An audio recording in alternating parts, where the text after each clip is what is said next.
Bien, c'est l'heure du débat. Celle qui nous rejoint s'est illustrée dans ses combats pour l'industrie en Moselle. Elle a été ministre de la Culture. Aujourd'hui, elle est porte-parole de Benoît Hamon. Il s'agit d'Aurélie Filippetti.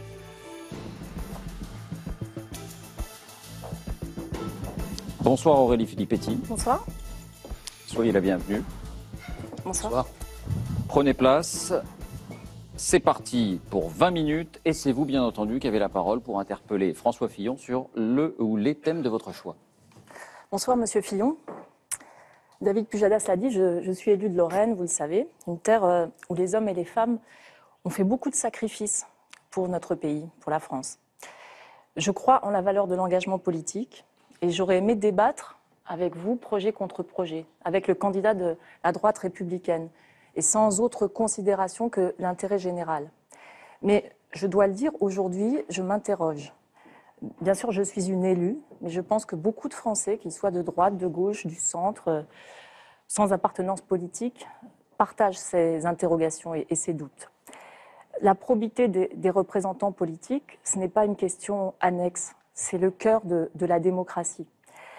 Votre programme, il est très dur. Il est très dur avec les plus faibles de nos concitoyens. Et il est très faible, très complaisant avec les puissants. Quelle est la légitimité aujourd'hui pour une personne qui est mise en examen, notamment pour détournement de biens publics, Monsieur Fillon, d'exiger des Français des efforts inconsidérés, de réclamer la tolérance zéro, et de prétendre représenter la France à l'étranger? Comment voulez-vous être crédible lorsque vous parlez de purge sans précédent sur les services publics, sur l'hôpital? Sans précédent, c'est vous. C'est la conséquence de votre programme. Sur l'hôpital, on l'a vu tout à l'heure dans ce reportage, sur l'école, sur les retraites, sur la santé. Alors, je voudrais donner un exemple et commencer par là, un exemple de l'injustice flagrante de votre programme, mais aussi de son inefficacité et au fond de son irréalisme. Vous semblez déconnecté de la réalité, Monsieur Fillon. Vous prenez des économies massives, elles sont irréalisables sur les 5 ans. La seule recette que vous demandez concrètement, c'est une augmentation de 2 points de la TVA immédiate, donc pour tous les Français, l'impôt le plus injuste. Et qu'est-ce que vous voulez faire avec cette augmentation de l'impôt pour tous les Français? C'est financer des cadeaux fiscaux pour les plus riches de nos concitoyens avec la suppression de l'impôt de solidarité sur la fortune. Alors peut-être sur ce point... Non mais c'est dommage que vous voyez aussi caricatural. Pourquoi récidiver? Ces recettes n'ont pas marché de 2007 à 2012. Pourquoi récidiver? D'abord, j'ai beaucoup de respect pour vous, comme vous le savez. Je trouve que cette caricature est pas digne de votre capacité d'analyse. Premièrement... moi, je respecte la justice. Si je respecte la justice, si vous respectez la justice, vous respectez ma présomption d'innocence. La deuxième chose que je veux dire, c'est que j'ai dénoncé tout à l'heure les manœuvres qui ont conduit à cette situation. Et j'ai appelé à l'ouverture d'une enquête sur les agissements du cabinet noir qui vient d'être dénoncé dans un livre. Vous verrez dont les allégations sont extrêmement sévères. Ça, c'est pour la première partie de votre intervention. Monsieur Fillon, n'agitez pas la théorie du complot. Moi, non seulement dans la justice de mon pays, mais aussi dans la liberté de la presse. Non seulement j'agite, mais je vais aller jusqu'au bout et il y aura des enquêtes et je veux que la lumière soit faite sur la manière dont cette opération a été engagée contre le candidat qui représente les possibilités d'alternance dans notre pays. La deuxième chose que je veux dire, la deuxième chose que ce soit le Mediapart ou du Canard enchaîné, elles ont touché aussi bien des responsables de gauche que des responsables de droite. Et avec l'enchaînement qui s'en est suivi, bien sûr. Et la veille de l'élection présidentielle, bien sûr. Mais parlons de l'injustice. Alors on va parler maintenant. La deuxième chose qui est juste avant, pardon, parce que ce qu'a dit Aurélie Filippetti, c'est sur l'autorité, votre autorité pour imposer des efforts. L'autorité, Monsieur Pujadas, à partir du moment où je suis innocent. Cette autorité, elle ne peut pas être mise en cause. La deuxième chose, c'est que l'autorité du président de la République, elle dépend du suffrage universel. Voilà. C'est les Français qui élisent le président de la République, ce n'est pas les juges et ce n'est pas les journalistes. Sur le programme maintenant, pourquoi je veux augmenter la TVA? Je veux augmenter la TVA pour baisser les charges qui pèsent sur les salaires, pour augmenter le salaire net des Français. pour permettre que la protection sociale soit financée par la consommation, qu'elle soit financée pour une part par les exportations, par les importations, et pas par le travail, justement. Et donc, d'ailleurs, M. Langlais l'a montré tout à l'heure, même si il trouvait que les chiffres étaient insuffisants, ce que je propose, c'est un gain de pouvoir d'achat pour les salaires les plus bas. Parce que les charges qui pèsent sur les salaires... 1% pour les salaires les plus bas, oui, mais 25% les salaires, pour les gens qui ont 200 000 euros de revenus. Les salaires vont augmenter, les salaires nets vont augmenter. Donc votre argument sur la TVA, il n'est pas juste. Monsieur La Fillon. TVA n'est pas là pour financer la baisse de l'ISF. La TVA, elle est faite pour financer la protection sociale des Français. Pour avoir un système de protection sociale qui ne soit plus basé seulement sur le travail. Parce qu'un système de protection sociale basé sur le travail, ça conduit au chômage, ça conduit à l'exclusion des Français. C'est la TVA sociale que vous avez faite sous Nicolas Sarkozy. Absolument, que vous avez annulée, qui a été votée à la fin de l'année 2011, qui ne s'est donc jamais appliquée, que vous avez supprimée en arrivant pour augmenter la TVA quelques mois plus tard. Car je vous rappelle que vous avez augmenté, le gouvernement dans lequel vous étiez, même si le budget de la culture, quand vous étiez ministre, a baissé comme jamais dans l'histoire de la Ve République. Je pense qu'avec la purge que vous préparez sur le budget de l'État... Non, parce que justement, je ne ferai pas de baisse sur le budget de la culture comme celle qui a été pratiquée par votre gouvernement. Avec la purge que vous préparez sur le budget de l'État. Laissez-moi répondre. Il n'y a pas de purge. Laissez-moi répondre non, un parce instant. Que vous parlez de purge. Vous me parlez du ministère de la Culture. Elle vous répond. Allez-y, Aurélie. Vous vous souvenez, 2% de baisse du budget. Attendez, elle vous répond. Une purge sans précédent sur le budget de l'État. Vous allez exiger 42 milliards d'économies sur le régalien, enfin sur le non régalien, pardon, c'est-à-dire tous les ministères qui ne sont pas la défense, la sécurité, la justice, si j'ai bien compris votre programme. Non. On est à 35 milliards d'économies sur l'ensemble de la sphère de l'État. Ça veut dire que tous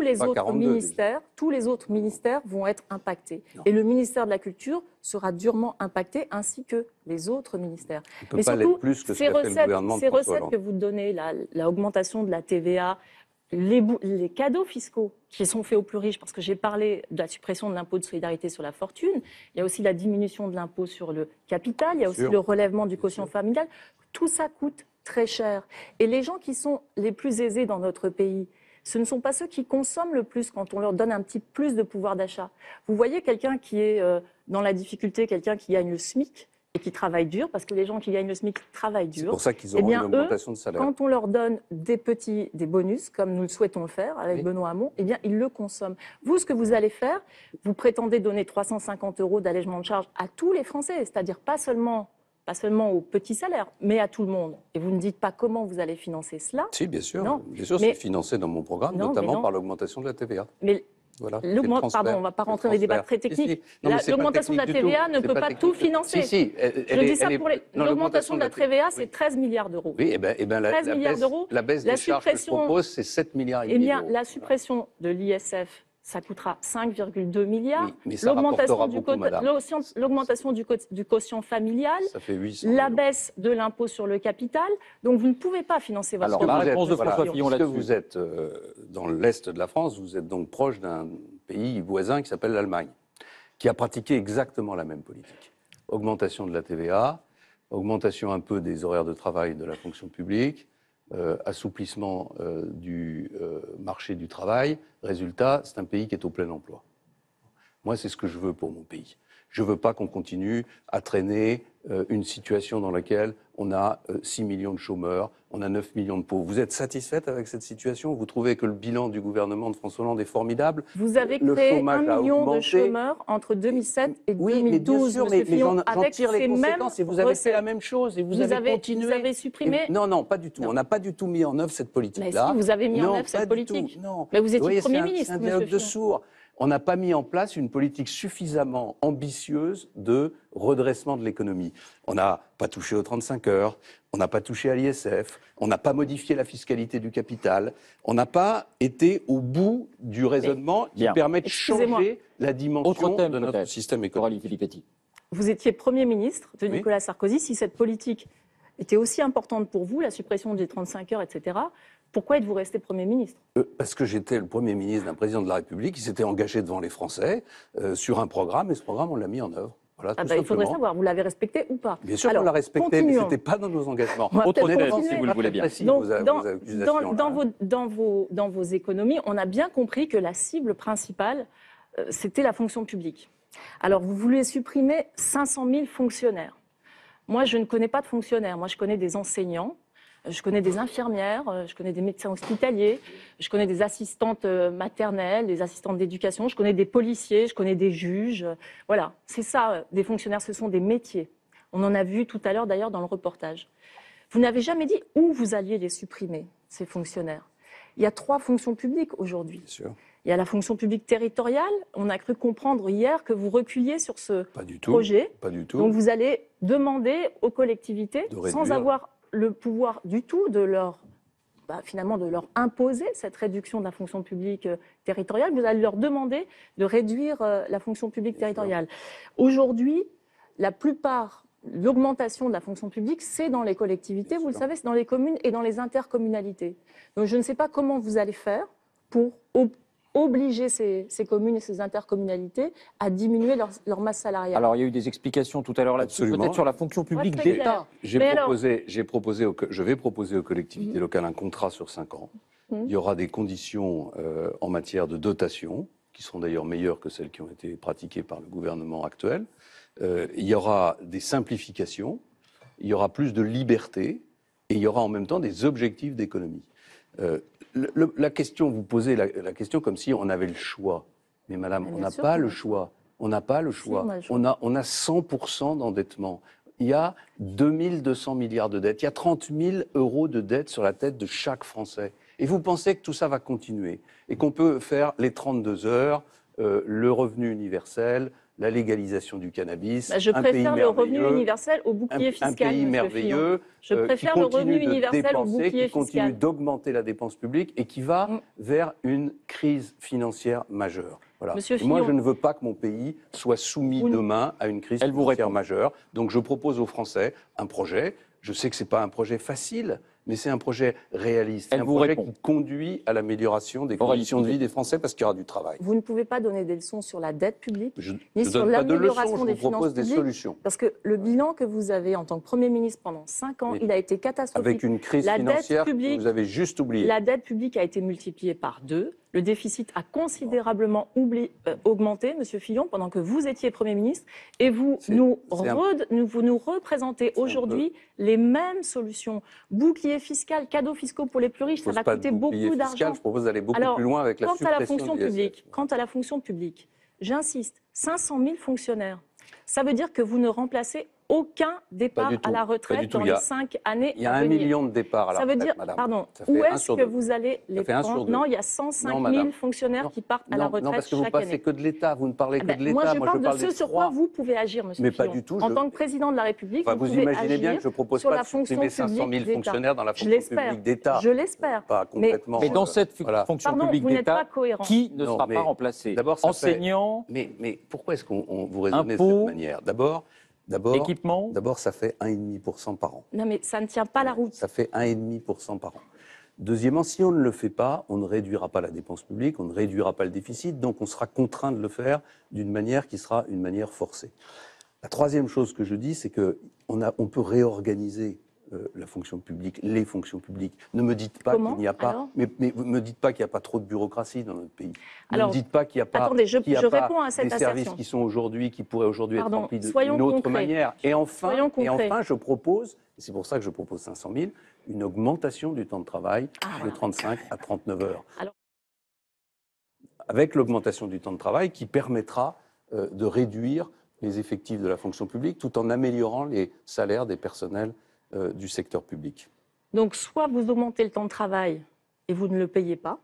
Ça sera une négociation, madame. Sinon, vous ne faites pas d'économie, monsieur Fillon. Mais si, parce que... Donc, vous ne pouvez pas dire à la fois que vous voulez faire des économies et en même temps... Mais non, avoir une discussion qui soit un peu sérieuse, quoi. Mais oui, mais c'est une discussion très sérieuse. Il y aura une négociation, je l'ai dit. Vous savez, on a vu un reportage tout à l'heure sur des infirmières. Sur les salaires, les conditions de travail, les perspectives de carrière.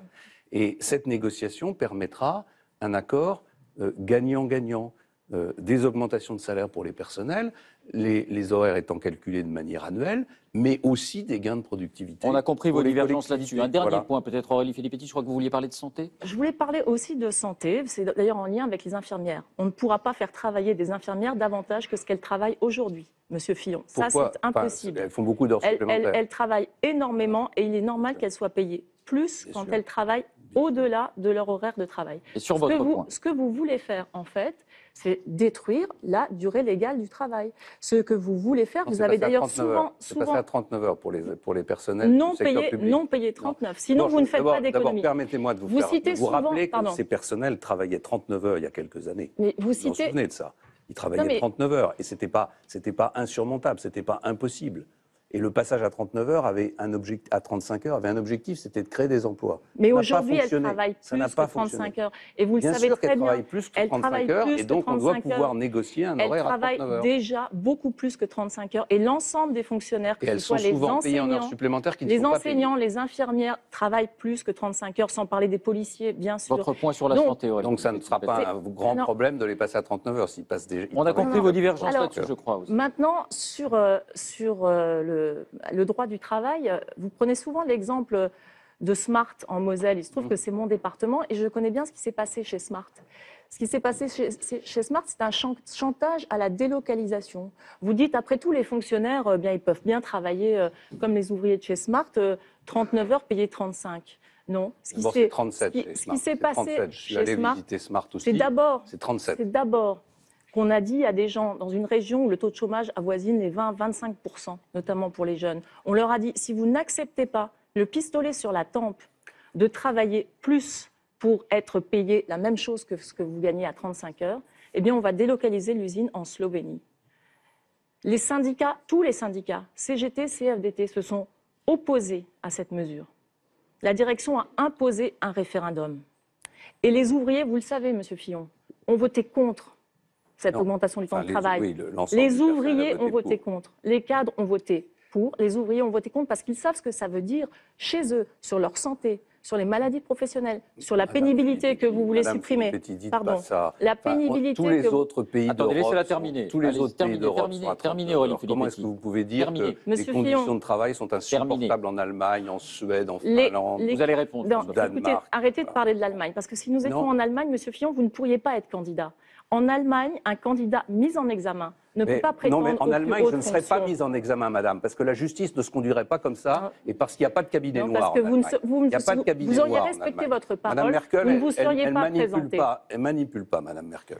Pas dans ce pays-là, justement. Écoutez, les règles démocratiques sont bien En plus Allemagne, sérieuses. les ministres Oui. démissionnent parce qu'on les soupçonne d'avoir fait un plagiat dans une thèse. Et je n'ai Donc, pas fait de plagiat voilà. dans une thèse. Voilà. Mais en Merci. tout cas, sur le temps de travail, j'attire l'attention des téléspectateurs sur la destruction totale, que ça serait des garanties les plus élémentaires du droit du travail. tout. La durée légale du travail, la pénibilité Il faut des dire ce que métiers. je propose, Et parce que d'entendre que sinon- vous dites que des Voilà. ouvriers qui travaillent à la chaîne n'ont pas des métiers pénibles. J'ai pas dit ça. C'est Je c'est dis, vraiment Madame, quasiment Dernière indécent, réponse Monsieur de Fillon. François Fillon sur Quasiment indécent, cette durée Monsieur du Fillon. travail. Madame Il vous répond. Filippetti, ce que je propose, c'est qu'il y ait dans les entreprises des négociations sur le temps de travail. Mais vous ne savez Non. pas ce que c'est que la pénibilité Non, du travail. bien sûr. Non. Les négociations sur le temps de travail se dérouleront sur une période de 18 mois. Et à l'issue de cette période de 18 mois, on en tirera les enseignements et on fixera une durée de référence par rapport aux accords qui auront été conclus. C'est la Merci loi qui Aurélie doit la Filippetti. Merci, Merci. d'être venu débattre. Merci